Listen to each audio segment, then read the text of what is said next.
7:26 is your final yesterday as the Browns fall to the New England Patriots. Can you hear me, by the way? I'm just curious. I hear you because you're sitting right next to me. Yeah, that's the only reason you hear. I can't hear you in my ear. I hear you a little bit. You can't hear me a little bit do in your hear- ear? Yeah, a little bit. I hear nothing in my ear. So, A little all bit. Oh, there we go. Much better. When you plug in, it's amazing. It's amazing how this Yeah. little doohickey thing there. Anyways, plug it is Dogs on the Run, and we invite you to join in on Skype at Dogs on the Run. You can call in at 216-431-3820. We have some very nifty T-shirts that we like to give away each and every week. Yeah. If you want to Skype in, we'd love to have you in. Initial thoughts, well, I've got a ton of them, but I want to check in and see how exactly we're going to do the show today because we have zero production time before we Oh, go no, into we this. were at the meeting, right? Oh, there was a meeting this morning? 4:30. 4:30 in the morning. Well, that's okay. Eric Risto every once in a while, who is also Eric the referee. With a cool hat on today, by the way. Yes, and that's exactly where it is. This is Eric. And, Hey! Eric, how are you? How dare you wear a referee jersey? I know, seriously. Oh, shit. Oh, he's Oh. the drunk reindeer's back again. He passed out. He's been here for 2 weeks now. He's never leaving. How's he smell? Put your nose into him. Get a little whiff of him. Oh my goodness. Holy. I'm gonna take a nap right now because that is disgusting. What's Drunk Red Deer have in his little satchel there? Yeah, what do you got? What do you got there? What do you have in here? Drunk- Satchel's such an old word, too. I can't believe I just used that word. He's got a 6-pack of Great Lakes. Like, either he got a Christmas ale or new something 6-pack or that's the same 6-pack he's been trying to drink for 2 weeks. All right, Eric, what are we doing today? Anything good? The first announcement I want to say is if you're calling to win a AAA car kit, you can no longer win that. Somebody already won. But here's what you can win, a free Dogs on the Run t-shirt, which is even better. I mean, I'd rather have that than a car kit. yeah. I mean, that's like 10 times better. These are limited edition. All right, you can get a car kit anywhere. A limited edition, because we can't buy any more after the show's up. Nope. Nope. I'm surprised we even have a T-shirt to give away at this place. Yes. Here, we'll give you a co-op Limited pencil edition that we got. equals money runs out at the end of the football season. Some Sorry. kind of co-op pencil that we could get on this show that we got from somewhere else. So, we invite you to call in at 216-431-3820. What, are you done talking? What? I actually want to go a cold call here. Someone called in. I don't know his or her name, but they were thinking they're going to win a News Channel 5 contest. I want to see if they watched the Browns game and if they had any idea about the game. All right, ready? All right, we Yep. don't know who this is. Hi, Triple the Music. How you doing, everybody? And welcome to News Channel 5. They It's hung great to up. have They you. hung up. What? Oh. You were ready. I was ready, too. So We good tried. radio. We tried. All right, good effort. So that person. Bing and bang here in the morning show, 98.7, 74.4. Hi. Where the hits keep on hitting and we just keep on drinking. Welcome. Anyways, no rules on this show. Of course, we all know that the reindeer can drink all he wants.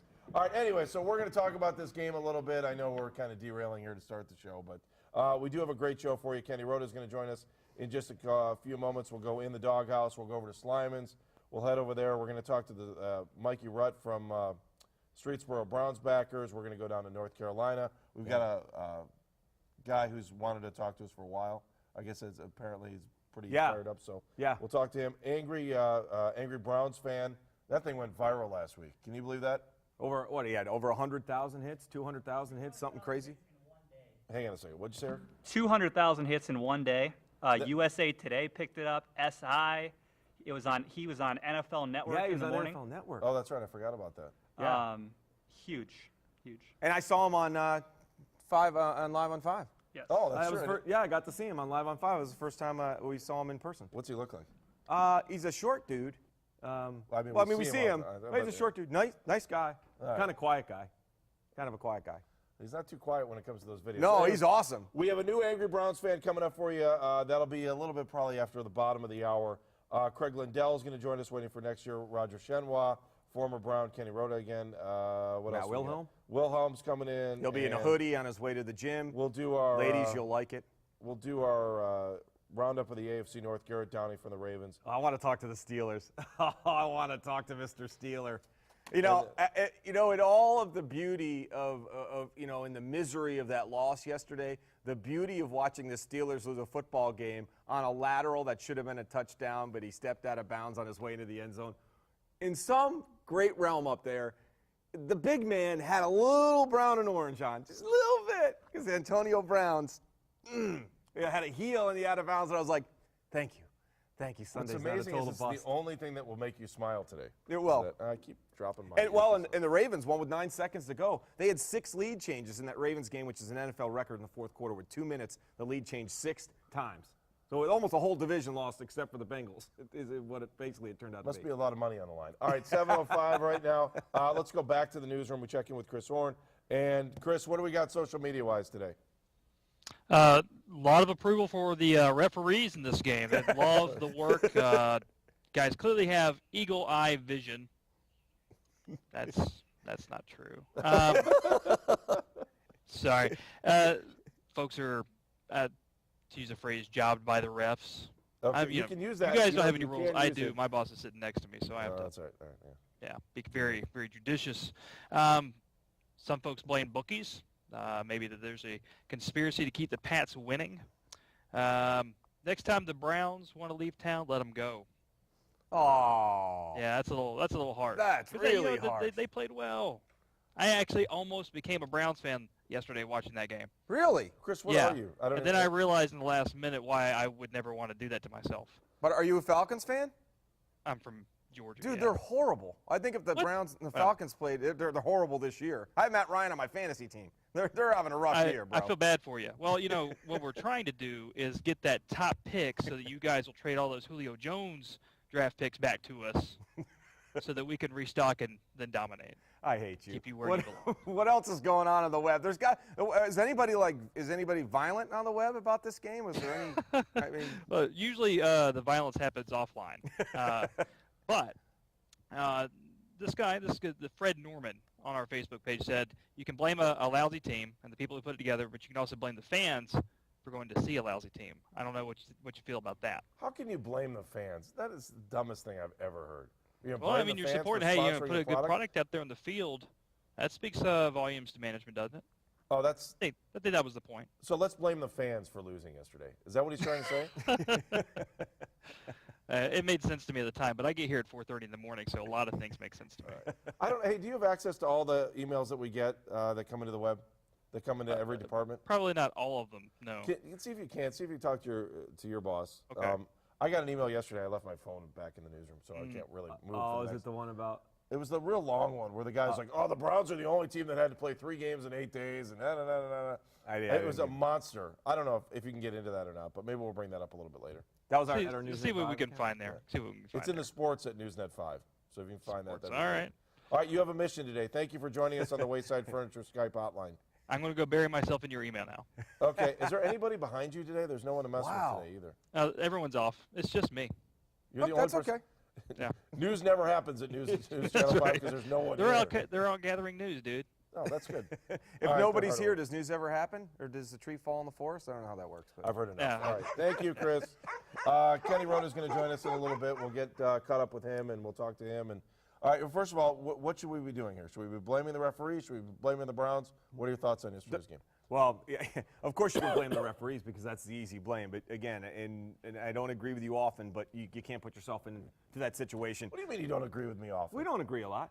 I mean, we don't fight about it, but we don't agree. It's a good conversation. Look, Okay, go ahead. You're not agreeing with me that I agree with you often. That's a Right there good we point. go. I agree with that. Point made. But it all starts with the No, one it's actually penalty. point me. No, that was my point. Anyway, it all starts with that penalty to Poyer, and I think that was a terrible, terrible call. You got a receiver falling down in the back of the end zone. He's trying to make a play. The receiver's bobbling the ball. He's trying to knock the ball from the receiver. The hit was clearly on the shoulder. I mean, I wants to watch the thing 20 times. That set the stage for the unraveling. But it all began with the fact that when did the defense decide to play soft football when they had terrorized Tom Brady all day long? They wait to the second to the last drive. They're sitting up there going, okay, I guess we played well enough. Now we can kind of drop back and play some kind of lazy type of prevent defense and let a Hall of Fame quarterback basically lead his team down the field. They hadn't thrown more than a 20-yard pass all day. I think it was the second pass on that drive. Zip 23 yards. Here they go. They gave up big chunks. But you can blame the referees. But if you watch enough football, I mean, come on. Let's face it. They put themselves into that situation. It snowballed from that penalty on Poyer to the onside kick, which, again, you just got to recover the kick. I'm sorry. There's every team in the NFL knows what's coming. You got to recover that kick. Yeah, I mean, look, I'm not going to blame this on the referees, but I do have some questions coming out of yesterday's game. I mean, Clear. Excuse me, as I go. Ooh, through hello. when it's time to change. Mom. There are some questions I have from yesterday's game. First of all, can someone, and I go back to even earlier in the game, can someone define helmet to helmet to me? Because I don't understand it.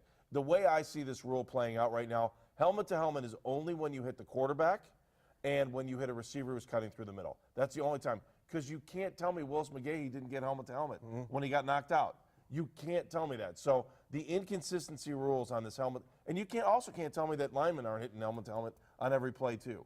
So, I mean, rather than just saying let's protect the quarterback on this or let's protect the wide receiver, that's it. That's the only time they ever call helmet to helmet. So that's my first beef with the refereeing. And that's just not yesterday's game. I think that's across the board, that it's only helmet to helmet when it becomes a specialized play on television. What about the 2 grounding calls? Yeah, that's the other thing. How about the Brady non-grounding call, which you could make? First of all, you could make a case that he was in the grasp, which, for one thing, once you're in the grasp, the whistle should have been blown anyways, which even forces more of the case that was a ground. Whereas Jason Campbell was outside the pocket trying to make a play, trying to throw the football over top of a lineman to get to Fozzie Whitaker. You could easily make a case for Campbell, and I'm not saying this as a guy who follows the Browns. Watch the film. It was clear. So from that point on, you could see the stage is set. You're in New England. We know you're playing Bill Belichick's team. We know you're playing the Patriots. But there's so many different calls yesterday that if the league office isn't looking at some of those things, Jerome Boger, and the fact that I even know his name is not a good sign. That's a good point. All right, let's bring in Kenny Roda, who's our third amigo on this team. Kenny, what did you think of the Browns game yesterday? Boy, just a disaster from the officiating that you guys have been talking about. I mean, think about this, guys. You mentioned all the bad calls late in the game. What about the fact that Chud had to use 2 challenges, and he was right earlier in the game on calls that the referees missed? Add those in with everything that you laid out there. It was one of the worst officiated games I have seen from the beginning of the game to the end of the game, literally. So it was horribly officiated. And then the Browns defense, for the second week in a row, as Mike was pointing out there, you've got to be able to close. They've got the Jose Mesa defense right now. They can't close. They've cost themselves 2 wins in consecutive weeks when the offense handed them the lead late in the fourth quarter, and they were unable to close the deal. So it was a combination of everything, just an awful loss yesterday. Yes, I didn't expect them to win it going into the game, but when you have that opportunity to beat a team like New England on the road, you've got to be able to seal the deal, and they weren't able to. All right, let's talk conspiracy theory for the two of you, and then we'll go about this. People want to say the games are fixed. Is yesterday lean into that? Oh, yesterday's example number 1, right? I mean, if you were in a court of law and you were a lawyer arguing about this and saying the games are fixed, that this is the evidence that you present as exhibit number 1. You look at that game, and everybody looking at that game, if you're not a Patriots fan or a Browns fan, you say, my God, the officials, boy, everything kind of went in favor, with the exception of maybe one call earlier in the game, in favor of the New England Patriots. So I could see why there are conspiracy theorists out there who believe that, and yesterday's game's a perfect example. And you know, Kenny, there's also, I could go that way, and I'm wondering how in the world, and we've been banging on Chud for some of the ways that he's managed the game, but how in the heck did they end up with 1 timeout in the fourth quarter at a point where they blew a timeout because the one, Jaquel Jackson couldn't hear the call, so they had to take a timeout there. But then before that, they blow another one. And again, we get to a game management situation where there's a game on the line. It's bad enough the defense decides to go soft. But on top of that, you don't have any way to stop that football game to even give yourself a chance if you had to come back and win the game. Well, Chud's a first-year ever head coach at any level, guys. Let's remember that. He's learning on the fly here. And unfortunately, some of the experiences that he's going to go through this year, and yesterday's, again, a perfect example, are going to be painful ones. He never was a head coach at any other level, and he gets his first chance at it at the NFL level. And you're learning how important timeouts are, and when Bill Belichick is the master of using timeouts. And if Chud wants to learn from yesterday's game, go back and watch that fourth quarter and how Belichick managed the game as far as the timeouts go. And yes, that was part. I mean, all of you wrap all of this up, and you are what your record says you are, guys, right? You're 4-9 for a reason. You've lost 4 in a row, 7 of the last 8 or 8 of the last 9, whatever it is, for a reason. Your quarterbacks, even though Jason Campbell played well yesterday, your quarterback position's a major question mark on this football team. Week in and week out, you're changing the roster with guys that you pick up off the street or the practice squad, and those are the guys who make up your special teams. And lo and behold, yesterday, what cost them? Not recovering an onside kick. So all of this kind of snowballs, and that's why the Browns are 4-9 at this point. You know what, Kenny, though? What also gets lost in all this is the two-point conversion. Going for the 2-point, and Coach Sam said it last night on the show, you take that point on the road, you go up 13-0, and you go from there. It's not a time in the game where a 2-point conversion is crucial to what the Browns need to do. They were in control of the game. Take the point and move on. No, absolutely. You don't worry about it that early. You put the point on the board and then adjust as the game unfolds, and hopefully, it doesn't come back to haunt you. And yesterday, it did. Now, I don't think any of us thought, what was it? I marked it down here. The Browns were leading 26-14 with 2:39 left, okay? And that went all the way down to 1:04. Yep. So with 1 minute and 4 seconds, they still had a 12-point lead in that game yesterday, and they blew it. They lost it. The officials, yes, benefited the New England Patriots for sure, but you can't lose a game when you're up 12 points with them. I mean, add it to the list. OIC, only in Cleveland can you blow a 12-point lead in the last 1:04 and not lose in overtime. You lose in regulation.